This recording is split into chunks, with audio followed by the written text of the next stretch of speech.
Hello, আসসালামু আলাইকুম। আমি আপনাদের আজকে চুই ঝাল গোস্ত রান্না শেখাবো। এখানে আমি 1.5 কেজি পরিমাণে গোস্ত নিয়েছি, গরুর গোস্ত। তাই এই যে আমি ধুয়ে ভালো করে এর ভিতরে এখন লবণ দিচ্ছি, আদা বাটা, রসুন বাটা, আমরা যেভাবে রেগুলার আসলে রান্না করি রসুন বাটা দিচ্ছি। আর হলো যে এভাবে রান্না করলেই হবে। তার সাথে হলো যে আমি দিয়েছি জিরা বাটা, ধনিয়া গুঁড়া, মরিচের গুঁড়া দিয়েছি। মানে ঝালটা একটু চুই ঝালে তো একটু ঝাল খায়, তাই একটু ঝালটা বেশি দিয়েছি। হলুদের গুঁড়া দিয়েছি পরিমাণ মতন। আর এই যে গরম মশলা দিয়েছি, লবঙ্গ দিয়েছি, তেজপাতা দিয়েছি।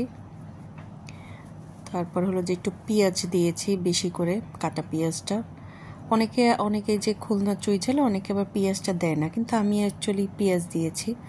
রেগুলার রান্না যেভাবে করে আমি ওভাবেই রান্না করার চেষ্টা করছি। তেল দিয়েছি, একটু বেশি পরিমাণে তেল থাকে চুই ঝালে, তেলটা একদম উঠে যায়, ওইভাবে একটু তেল থাকে, তো তাই সব উপকরণগুলো আমি দিয়ে একবারে ভালোভাবে মেখে দিচ্ছি। এটা আমি হাত দিয়ে মেখিয়েছি, কারণ আপনার তাতে ভালোভাবে মিক্স আপ হবে, এর জন্য আসলে হাত দিয়ে মাখানো হয়েছে। ভালো করে হাত দিয়ে মেখে এই হাত ধুয়ে আপনি একটু পরিমাণ মতন পানি দিয়ে নেবেন। অল্প পানি দিলে হবে, কারণ গোস্ত থেকে ভালোই পরিমাণে পানি বেরোবে, তাই আপনি অল্প পানি দিয়ে নেবেন। এই যে আমি তারপর চুলে বসিয়ে ফেলেছি। আর এই যে আমি এখন চুই ঝালটা প্রসেসিং করব। আমার হাজব্যান্ড এই দুটো বাজার থেকে চুই ঝাল নিয়ে এসেছিল, তো এই চুই ঝাল নিয়ে আসার পরেই আসলে ও বললো যে একটু চুই ঝাল গোস্ত রান্না করো, তাই আমি আসলে চুই ঝাল গোস্ত করেছি। আর এই যে এগুলো কিন্তু অনেক ইজি কাটা, এবং চাকু দিয়ে আপনি আস্তে আস্তে কাটা হয়ে যাবে, কোনো সমস্যা হবে না। এই যে দেখেন একদম সুন্দর হয়েছে, আপনি ছুরি দিয়ে সুন্দর করে কেটে নিতে পারবেন। অনেক নরম দেখায়, শক্ত মনে হয়, অনেক শক্ত, কিন্তু আসলে না, এটা অনেক নরম।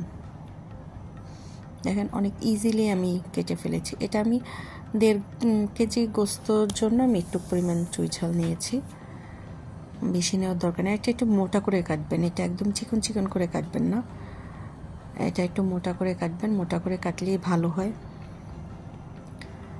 তাহলে একদম আস্তে আস্তে চাবাতে ইজি হয়। মানে এটা আপনি একদম সেদ্ধ হয়ে যাবে, কোনো সমস্যা হবে না। এই যে দেখেন আমার পরিষ্কার করে এই যে আমি রেখেছি, আর বাকিটুকু আমি আবার রেখে দেবো, আবার আর একদিন রান্না করব। আর এই যে দেখেন আমার গোস্তটা সেদ্ধ হয়ে গেছে মোটামুটি। এই যে আমি চুই ঝাল দিয়ে দিচ্ছি, এই বাকিটা আসলে এই যে ইসের সাথে সেদ্ধ করে আমি পানি দিয়েছি না, ওই পানিতে আমার হয়ে গেছে, আমার কিন্তু আর পানি দিল। যা দেখেন আস্ত রসুন আমি রেখে দিয়েছি, আস্ত রসুন একদম এভাবে দিয়ে দিয়েছি। আস্ত রসুন একদম দিলে চুই ঝালে আরও মজা লাগে। আর আমি একটু আলু দিয়েছি, আমরা আসলে বাসায় সবাই আলু পছন্দ করি, তাই আলু দিয়েছি। চুই ঝালে অ্যাকচুয়ালি আলু কেউ দেয় না, সো আপনার এটা না দিলেও কোনো সমস্যা নেই। আমি আমার বাসায় অ্যাকচুয়ালি আলু খাই, তো আমরা সবাই একটু আলুময় মানুষ, তাই একটু আলু দেওয়া হয়েছে। আর দেখেন এই যে আমি বারবার নেড়ে দিচ্ছি, হয়েছে কিনা দেখার জন্য ভালো করে। তারপর আমার পারফেক্ট হয়ে গেছে। আর আমি এখন একটু বাগার দেবো পেঁয়াজ দিয়ে। এটাও অনেকে দেয়, আবার অনেকে দেয় না, বাট আমি একটু দিয়েছি, তাহলে আমার মনে হচ্ছে একটু ফ্লেভারটা ভালো আসবে। তো এই যে আমি পেঁয়াজটা ব্রেস্তা করে নিলাম, পেঁয়াজটা ভালো করে ব্রেস্তা করে এই যে মাংসর ভিতর দিয়ে দিলাম। আমার মনে হচ্ছে দেওয়ার পরে কালারটা একটু চেঞ্জ হবে। তারপর আমি একটু এই জিরার গুঁড়ো দিয়ে দেব। তারপর আমি এই যে তেলটা উপরে উঠে চলে আসবে, আমার রান্না শেষ, কমপ্লিট। আল্লাহ হাফেজ, সবাই ভালো থাকবেন।